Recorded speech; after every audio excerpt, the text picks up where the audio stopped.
President Trump's lead lawyer, Mr. Giuliani, was meeting with White House Chief of Staff Mark Meadows and others. Ms. Hutchinson, do you remember Mr. Giuliani meeting with Mr. Meadows on January 2nd, 2021? I do. He met with Mr. Meadows in the evening of January 2nd, 2021. And we understand that you walked Mr. Giuliani out of the White House that night, and he talked to you about January 6th. What do you remember him saying? As Mr. Giuliani and I were walking to his vehicles that evening, he looked at me and said something to the effect of, "Cass, are you excited for the 6th? It's going to be a great day." I remember looking at him and saying, "Rudy, could you explain what's happening on the 6th?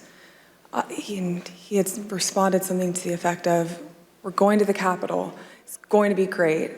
The president's going to be there. He's going to look powerful. He's going to be with the members. He's going to be with the senators. Talk to the chief about it. Talk to the chief about it. He knows about it."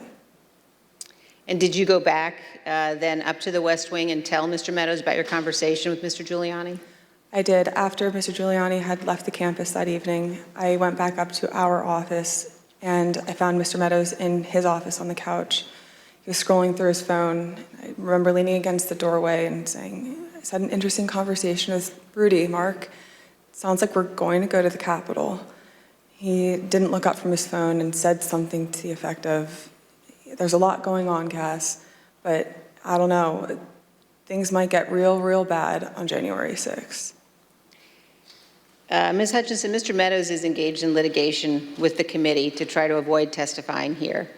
What was your reaction when he said to you things might get real, real bad? In the days before January 2nd, I was apprehensive about the 6th. I had heard general plans for a rally. I had heard tentative movements to potentially go to the Capitol. But when hearing Rudy's take on January 6th and then Mark's response, that evening was the first moment that I remember feeling scared and nervous for what could happen on January 6th. And I had a deeper concern for what was happening with the planning aspects of it.